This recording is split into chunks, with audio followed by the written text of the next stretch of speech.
Oke, selamat datang kembali di Anabel Channel bersama gua Aji. Dan gua Ilham. Ya, ini tempat di mana kami akan membicarakan hal-hal yang menarik minat kami.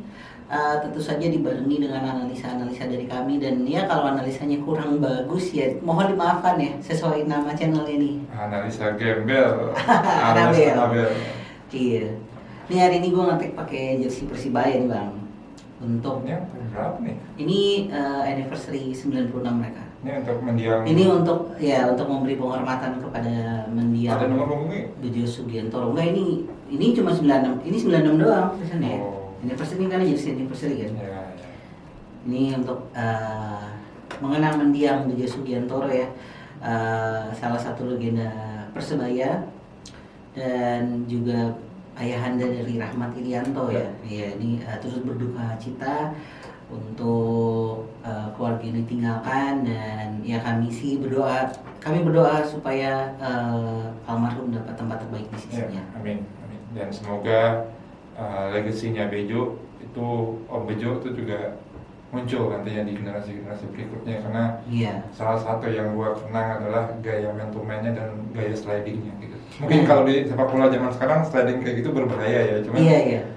cuman saat itu salah satu defender terbaik di Asia Tenggara. Iya, dan dia bisa bermain sebagai libero juga kan kalau nggak salah ya. Libero, Bang, ya? stopper. Karena dulu Indonesia itu sangat identik dengan 352, jadi dia emang orang terakhir. Seingat gue dulu tandemnya itu Nur Ali. Iya betul. Siapa satu lagi? Kalau nggak Eko Purjianto, nggak siapa gitu, lupa tuh.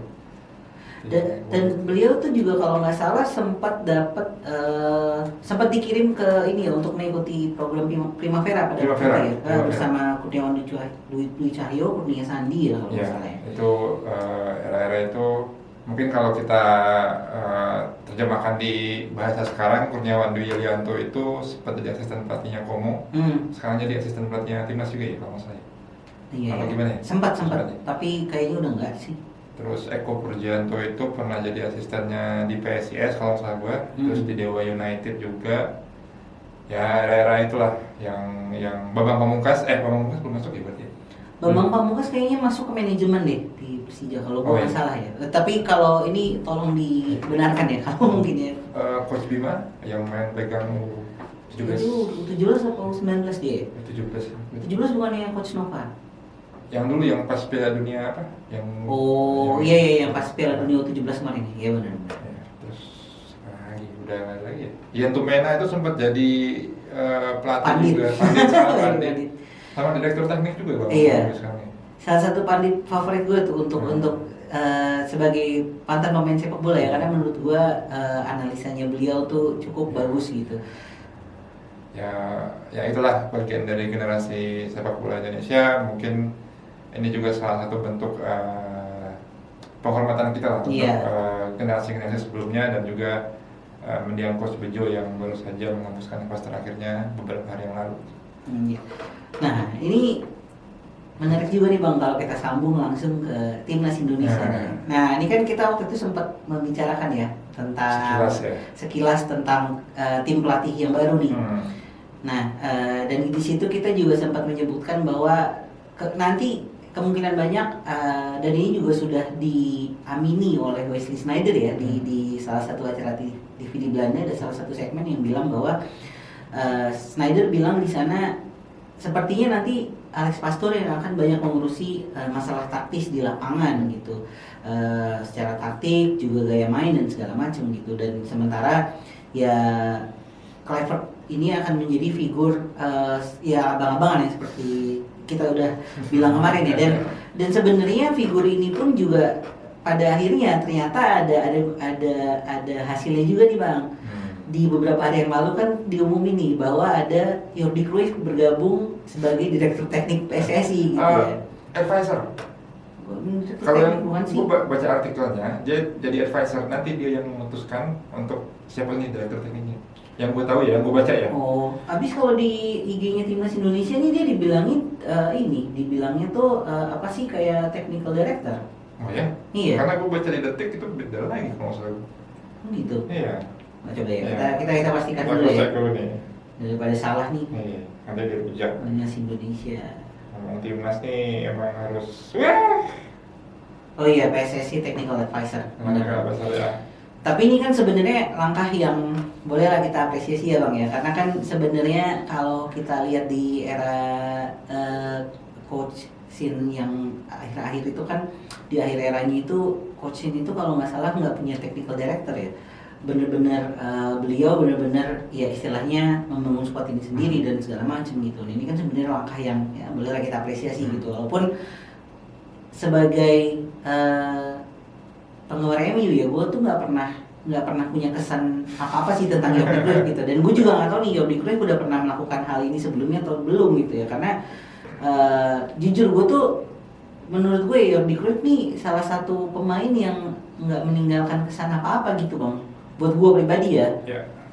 Karena bahkan kalau untuk masa-masa di MU aja tuh Erik Jemba tuh bahkan menurut gue lebih meninggalkan kesan gitu loh. Ya kesan nggak harus baik atau buruk ya, tapi kan adalah kesan yang ditinggalkan gitu loh. BB walaupun main cuma sekali, Gabriel Obertan tuh yang akhirnya pindah ke Newcastle. Ya kalau era itu yang gue ingat tuh Jasper Blomqvist itu yang kirinya ya. Tapi maksudnya itu masih jadi cult hero lah. Di Cruyff tuh gue belum tahu sih, belum pernah istilahnya meninggalkan kesan. Gue pernah ngeliat dia main tapi gue nggak punya kesan mendalam gitu loh tentang Johan Cruyff. Dan gue juga nggak tahu nih apakah sekarang dia memang sudah pernah melakukan atau mempunyai jabatan seperti ini sebelumnya. Karena ini kan jabatan yang cukup krusial ya Bang ya. Kalau kita lihat dari ini kita lihat dari Wikipedia ya, ternyata dia tuh pernah jadi pelatih, tapi nggak panjang gitu. Jadi kalau kita lihat catatannya di sini, pelatih di mana Bang? Maccabi Tel Aviv dari 2017-2018, terus Chungking dan Dai Livan. Maaf kalau bahasa Mandarin saya jelek karena memang saya tidak bisa. Itu dari 2018 sampai 2019 dan terakhir dia pegang Shenzhen. Oh, kebanyakan di Asia berarti ya? Kebanyakan di Asia, tapi ada juga dia pernah sebagai sports director di IAK Lamaka. Itu di klub Cyprus. Oh, Cyprus. Klub Cyprus, terus di Maccabi Tel Aviv juga pernah. Kemudian Indonesia. Nah, awalnya gue kira dia tuh pernah di Barcelona, Bang. Nggak pernah. Oh, sebagai pemain? Nggak, sebagai part of management. Kayaknya belum pernah ya? Belum pernah ya? Belum. Berarti gue salah. Sebagai pemain ya? Gue pernah ingat dia di transfer tapi juga nggak pernah main. Dia tuh justru sebenarnya yang cukup bersinar malah di Almeria kalau nggak salah, Bang. Lupa sih, cuman kalau dari catatan pertandingan dia paling banyak main di Alaves. Oh iya, Alaves ya? Alaves, sorry, bukan Almeria berarti. Alaves. Nah, ini kan jadi gue sempat baca-baca dikit nih kan, dan lu juga sempat baca-baca dikit lah, gue tahu karena cuma dari satu artikel itu doang kan, totalfootballanalysis.net itu. Jadi kalau yang gue baca itu kan, kalau kita membahas tentang apa yang akan Alex Pastoor bisa berikan ke timnas Indonesia gitu ya, secara taktik gitu kan, taktiknya ini kalau gue lihat kan di Almere City ya, semasa dia melatih di Almere City itu katanya si Alex Pastoor ini tuh dia suka pressing dari depan. Jadi pressingnya cukup agresif di depan, berusaha untuk mengambil bola secepat mungkin untuk melakukan counter press gitu kan. Lalu sering melakukan progressive pass ke depan, dan juga secara out of the box, secara off the ball itu dia lebih suka bermain dengan pola 4-2-3-1, walaupun pada awalnya dia menggunakan pola 4-3-3 gitu kan. Sebenarnya ini kan kalau kita lihat ya, ini kan sebenarnya sistem yang cukup simpel ya Bang ya, yang kayaknya hampir semua pelatih di dunia yang bermain menyerang gitu ya, di Eropa khususnya ya, ini akan melakukan konsep yang cukup mirip dengan Alex Pastoor gitu loh.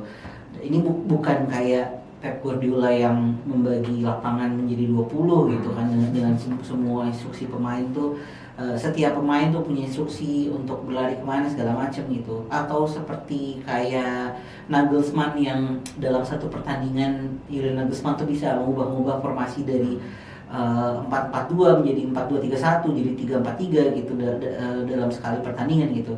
Tapi ya balik lagi yang kita pernah ngomongin bahwa waktu akan menjadi masalah nih Bang, karena kan Kalau nggak salah tuh Indonesia akan bertandang ke Australia di tanggal berapa ya, lupa gua. Pokoknya bulan Maret kalau nggak salah. Iya, berturut-turut ya. Di tanggal 20 Maret itu mereka ke Australia, lalu di tanggal 25 Maret timnas Indonesia tuh akan menjamu Bahrain di GBK. Berarti kan setidaknya TC akan dilakukan di pertengahan bulan Maret lah. Kalau kita bisa lihat ya, mungkin di tanggal 13 lah ya.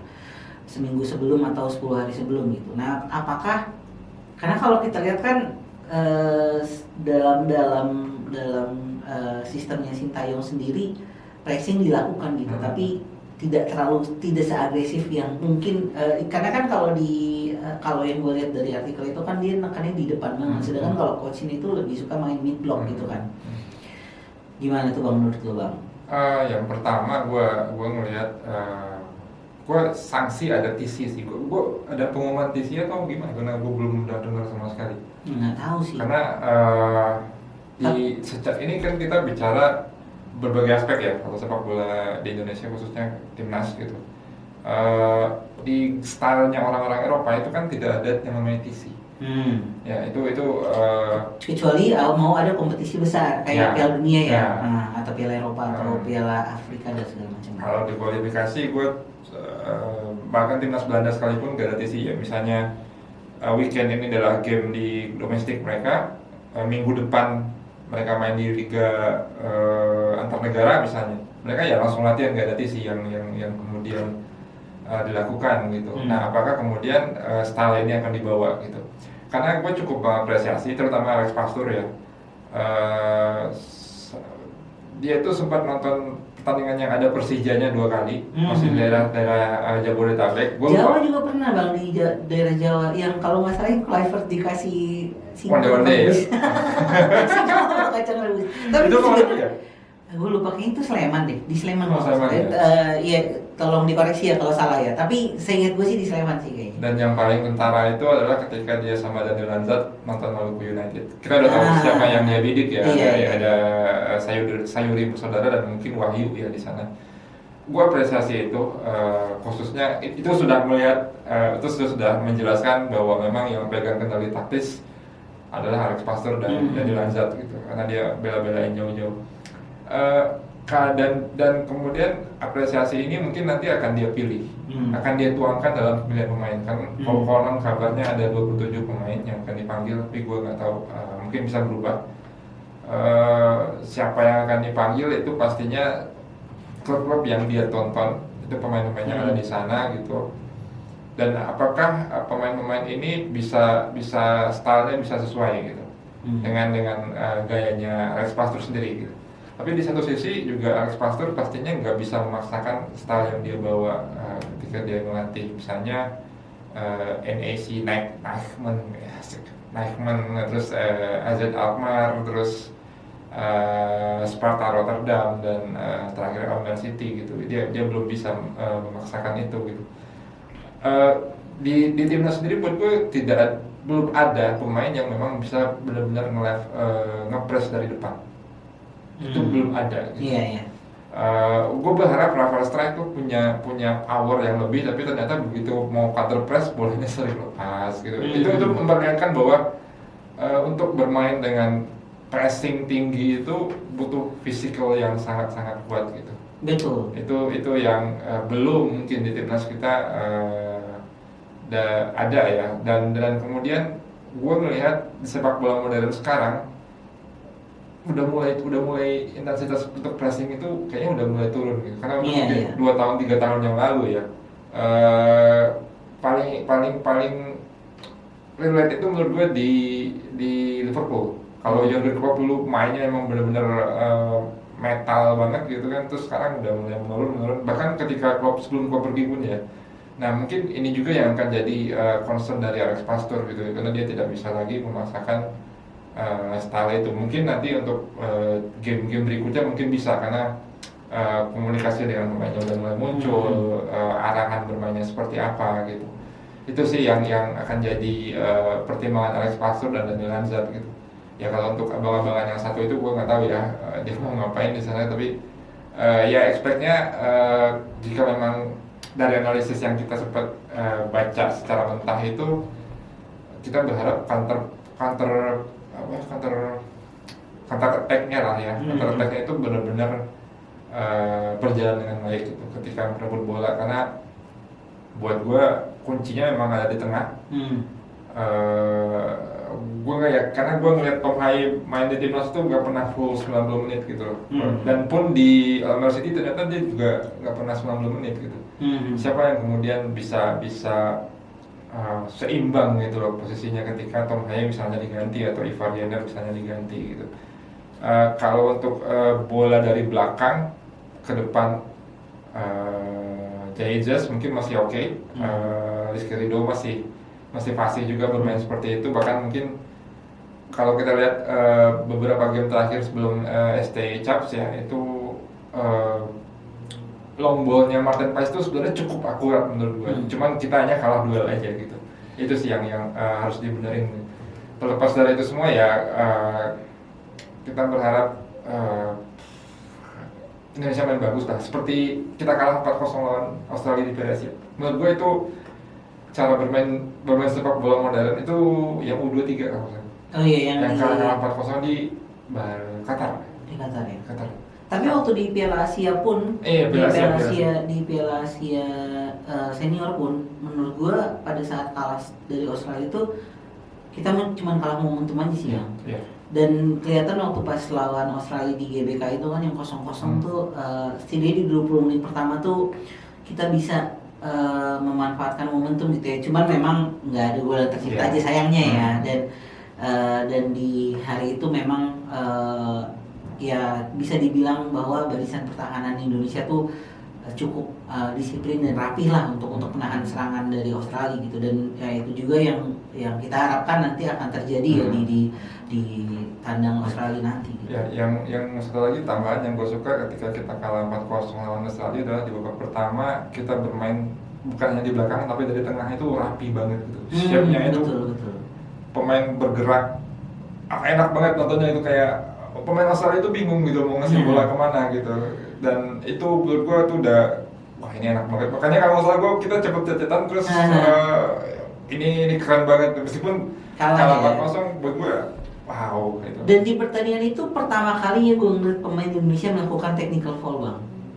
Iya kan? Ferdinand ya? Iya, kalau misalnya Marcelo Ferdinand itu gue bener-bener kayak berarti udah bisa nih bermain sepak bola modern gitu timnasnya ya setidaknya. Ya semoga itu nanti ada perbaikan yang progresif. Setidaknya tim pelatih yang sekarang pastinya udah menganalisa video, mereka punya banyak staff sekarang, gue rasa apa yang harus diperbaiki, apa yang jadi cara untuk membobol gawang Australia, mengingat Matthew Ryan itu badannya gede banget ya. Ferdinand nembak itu kayaknya Ferdinand juga takut nih, gue nembak kemana nih gitu. Kipernya gede banget soalnya gitu. Dan itu kan sebenarnya sempat kelihatan di GBK itu ada beberapa keraguan-keraguan ya pada saat pemain kita mau nembak gitu. Karena memang Matthew Ryan ini cukup besar posturnya dan secara positioning juga dia cukup bagus gitu ya. Ya mungkin bisa dimanfaatkan siapa backnya yang lagi dipinjemin, backnya Haris Suta. Haris Suta itu kan gede banget, cuman agak lambat gitu menurut gue. Nah sebenarnya kalau di pertandingan yang berakhir seri itu kan kelihatan bahwa Haris Suta itu berapa kali jadi ada bola-bola ke apa ya kayak melewati garis pertahanannya Australia itu untuk dikejar sama Ragnar atau Struijk gitu kan. Nah itu sebenarnya yang akhirnya jadi momentum gitu. Cuman ya balik lagi, jadi kalau yang gue lihat ya beberapa kali kalau saat kita counter attack itu tuh kadang yang counter attack itu kan semestinya satu unit serangan tuh menyerang gitu. Dan di belakangnya ada unit pemain tengah gitu kan. Dan back sayap juga ikut maju kalau bisa. Nah ini kan kadang yang kejadian itu pada saat ada counter attack, Struijk atau Orat Mangun nih sering banget sendirian gitu bang. Nggak ada pemain lain, ada mungkin cuman ya antara telat ataupun dia terlalu jauh gitu jaraknya. Gue mengutip katanya Wan Choi, lonely ya, jadi lonely. beberapa counter attack itu kita atasi dia nih ya. Di second line itu kita punya Ferdi Marcelino gitu. Iya. Cuma kadang-kadang dia sendiri tapi dia udah dikepung 2 orang gitu. Itu ya secara logika gerakan lu terbatas gitu, mau umpan atau mau shooting gitu kan. Melihat beberapa kali stylenya siapa bek kanannya yang baru dari yang sekarang Kevin Dix. Gua rasa momentum itu bisa dipecahkan ketika dia bertandem dengan antara Sayuri bersaudara lah. Menurut gua mau counter attack itu enak banget tuh 2 orang itu tuh. Kevin Dix itu ternyata bagus ya. Bagus banget. Bagus ya ternyata.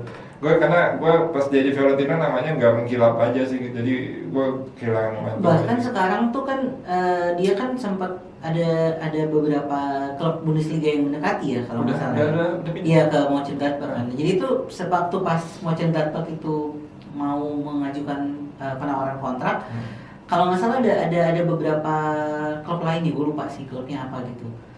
Nah, fansnya Mönchengladbach marah bang ke akun yang Mönchengladbach, katanya ini pemain bagus banget, kenapa lu nggak ambil buru-buru gitu. Maksudnya berarti kan dia di Eropa ya setidaknya ya udah punya nama gitu.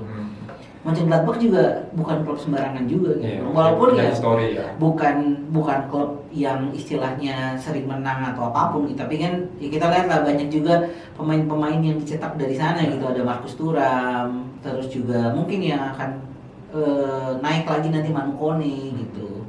Yang Sommer itu dari mana? Yang Sommer dari Gladbach juga. Ya, itu sih dari gua secepat mungkin dan sebisa mungkin Alex Pastur sudah bisa lah menerapkan apa yang dipikirkannya melawan Australia gitu, melawan Bahrain juga. Khususnya untuk Australia yang jadi concern gue karena pelatih baru, main sempat singgung juga. Tony Popovic pastinya akan ada banyak perubahan. Bahrain sebenarnya gue optimis, cuman kadang-kadang faktor-faktor non eksternal ini tetap kita harus lihat ya. Betul. Mereka bisa memancing emosi lawan, itu yang paling kentara gitu. Cuman sebenarnya poin penuh bisa lah lawan Bahrain gitu. Bahrain dan Cina ya khususnya ya. Ya seharusnya itu juga.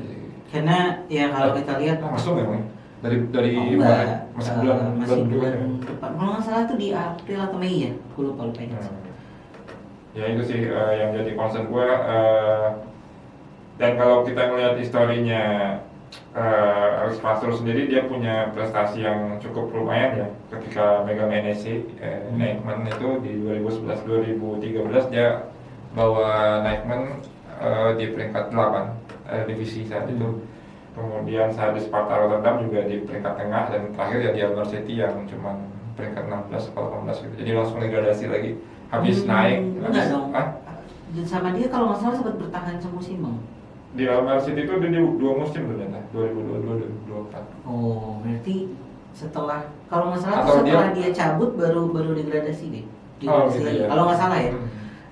Bahkan Almere City kan sekarang masih di Eredivisie kok. Iya, jadi kayak kalau nggak salah tuh dia di Almere City tuh di peringkat 11 atau kalau nggak salah ya, atau 14 gitu. Ya pokoknya nggak degradasi lah gitu. Ya menurut gue sih udah cukup oke ya untuk tim degradasi ya. Apalagi kan ya kita lihat lah kalau tim degradasi liga lain selain Inggris tuh kan memang rada susah untuk bertahan gitu ya. Karena kan secara finansial mereka nggak sebagus Inggris, dan juga secara struktur klub ini kan sebenarnya juga cukup penting gitu. Makanya Almere City ini lumayan menarik juga sih bisa bertahan gitu. Makanya gue juga menantikan apakah nanti Alex Pastur nih bisa mengeluarkan magisnya di 2 pertandingan awal ya. Mudah-mudahan sih di lawan Australia setidaknya kelihatanlah ide yang mau dia mainkan dulu seperti apa gitu ya.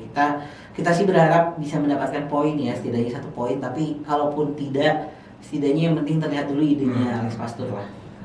Dan menurut lu apakah karena ini klub berubah nih, justifikasi bahwa Indonesia harus lolos ke Piala Dunia atau enggak? Atau emang untuk 2030? Kalau gua sebenarnya sih dari awal kita masuk di kualifikasi ketiga Piala Dunia ini ya, gue tuh sebenarnya udah merasa bahwa kayaknya ini bukan tahun Indonesia sih, tapi kan kalau kita lihat nih seiring berjalannya waktu ya, yang udah biasa lolos ke Piala Dunia pun selain Jepang ya, itu kan masih bisa digoyang nih. Kayak Australia ini kan sebenarnya baru di beberapa pertandingan terakhir nih dia ngegas lagi gitu. Arab Saudi bahkan sangat tertatih-tatih ya. Maksudnya kalau kita lihat pada saat kita bertandang ke Arab Saudi aja, di mana urat mangun bisa istilahnya kalau nggak salah membawa bola lebih lama daripada 10 detik gitu. Itu kan bahkan sebenarnya pada waktu di Piala Dunia aja kita lihat Messi itu bener-bener rapat banget gitu pertahanannya waktu lawan Argentina gitu kan. Bahkan mereka sering banget nge-shoot dari luar kotak penalti. Ini tapi Ragnar Lodbrok tuh bisa sempat masuk, apakah ya nggak tahu ya, apakah karena memang mereka sedikit meremehkan atau ya mereka juga merasa bahwa mereka di atas Indonesia, jadi seharusnya atau ada kendala komunikasi antara Mancini dan pemain timnasnya, karena kan satu bahasa Itali, satu bahasa bisa jadi ya Habibi gitu. Bisa jadi ya, tapi kan sebenarnya kalau kita lihat pada saat mereka udah kesini tuh udah harga enak masih bang. Udah. Iya kan, dan pun masih bisa kita kalahkan gitu. Jadi kan sebenarnya ada rasa percaya diri gue yang muncul gitu. Kalaupun bisa lolos di 2026 ya, karena sebenarnya yang bisa diandalkan ini kan kalau 2030 pun sebenarnya nggak jelek-jelek banget lah ya. Pemain-pemain yang ada sekarang juga di usia emas ya. Karena untuk timnas U23 pun sekarang pelatihnya udah ada yang baru, pelatih Belanda juga, gue nggak tahu namanya siapa tuh. Itu udah resmi jadi pelatih, terus asistennya juga udah ada. Jadi sebenarnya kalau mau bicara long term plan-nya ya 2030 buat gue adalah hal yang ideal. Hal yang sangat ideal, ya, paling ideal ya. 2026 ya bonus lah gitu. Tapi menurut lo kalau 2026 masuk sih sebenarnya kita udah operatif banget sih mah. Iya. Iya. Bonusnya turun kan?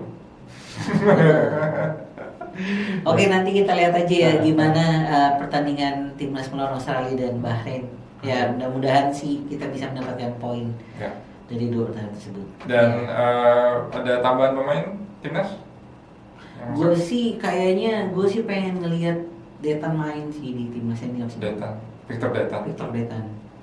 Menurut gue nih anak masih punya kesempatan untuk masih bocah, masih 20 ya? Masih 20. Sama ini sih, tapi kalau menurut gue ini rada susah sih. Donitri itu juga sebenarnya bagus sih. Donitri Persija tuh bagus tuh. Ya susah sih. Tapi back anyway gitu, maksudnya banyak banget kita punya banyak banget. Tapi untuk kalau untuk penyerang sendiri gue rasa sih Egy juga mungkin bisa jadi opsi ya, karena kita lihat sejauh ini di Liga 1 dia salah satu pemain terbaik. Dan kelasnya dia juga dilatih oleh pelatih Belanda, jadi setidaknya mungkin dia sedikit banyak mengerti taktik. Ya, dan gue berharap Ricky Kambuaya yang sebelumnya menurut gue sering banget kehilangan bola layak dikasih kesempatan, karena pada gue bilang Ricky Kambuaya bagus dan gue masih belum yakin gitu. Terus kemudian gue nonton beberapa game Dewa United dan emang kelas. Eskrido bikin kesalahan dengan mendorong dia Ricky Kambuaya di kotak penalti dan Dewa United menang. Oke, itu aja. Oke, sampai jumpa kembali di Anabel Analisa Gembel bersama gue Aji dan gue Ilham. Nah. Dadah.